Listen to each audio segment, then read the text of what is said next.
U odbrambeno-otadžbinskom ratu Jela Đuričić je izgubila 2 sina i supruga. Bili su pripadnici romanijskih brigada. Zahvalna je svima koji se sjećaju poginulih boraca i poštuju njihove zasluge u stvaranju Republike Srpske.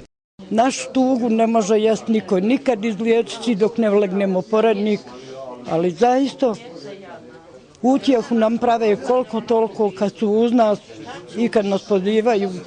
Užasno, sva sam danas, sam se drugčije osjećala kad sam vidjela. Generali su me uzeli, među njih sam stala.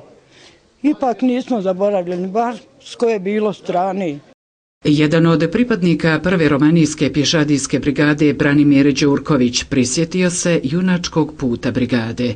Brigada je ratovala, dakle na ratištu Drinskom, uključujući i gornje i srednje Drinsko ratište, Sarajevskom, Nišićkoj visoravni i dijelovi jedinica su učestvovali na Vukovaru, odnosno Hercegovačkom ratištu. Završila je kao pobjednička brigada, a ukupno je izgubila oko 650 boraca koji svoje živote uložili u temelje Republike Srpske. Predsjednik predsjedništva Sokolačke boračke organizacije Miladin Gašević kaže da društvo u cijelini ne poklanja dovoljno pažnje porodicama poginulih boraca, ratnim vojnim invalidima i demobilisanim borcima. Što se tiče boraca, to je najgora kategorija koja je zapostavljena, ljudi ne rade masovno, koji su ostali bez posla, ne vodi niko u njima računa. Porodice poginulih ratnih invalidi, znači žive od porodičnih invalidnina, ali to je vrlo malo, znači slabo država, slabo iko vodi računa o tim kategorijama.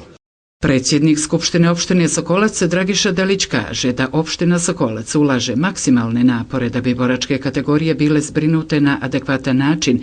Međutim, kako ističe, opština bez podrške vlade i resornog ministarstva ne može sama učiniti mnogo. Mi smo u Sokolcu uspjeli da riješimo možda u Republici Srpskoj najveći broj tih prioritetnih grupa, da dobiju krov nad glavom. Napravljene su 3 stambene zgrade, nešto se odradilo po pitanju individualne stambene izgradnje, ali to nije dovoljno. Bojim se da boračka populacija za neku godinu dana neće biti socijalna populacija, da ne dobije taj prefiks. Na državi je da učini ono što je morala da učini i po Božjoj i po ljudskoj pravdi. Opština Sokolac će učiniti sve ono što je u našoj moći da u narednom periodu ono što imamo još što nije zbrinuto zbrinemo i da definitivno zatvorimo bar pitanje smještaja tih populacija, a onda ide kasnije pitanje zapošljavanja i ono ostalo što je za život potrebno. Poginulim borcima romanijskih brigada služen je parasos u crkvi Svetog proroka Ilije na Sokocu, a vijence na spomen obilježje i u spomen sobi položili su članovi porodica poginulih boraca, predstavnici Sokolačke boračke organizacije, opštinske i gradske vlasti istočnog Sarajeva, kao i predstavnici komponente Oružanih snaga Bosne i Hercegovine iz Republike Srpske.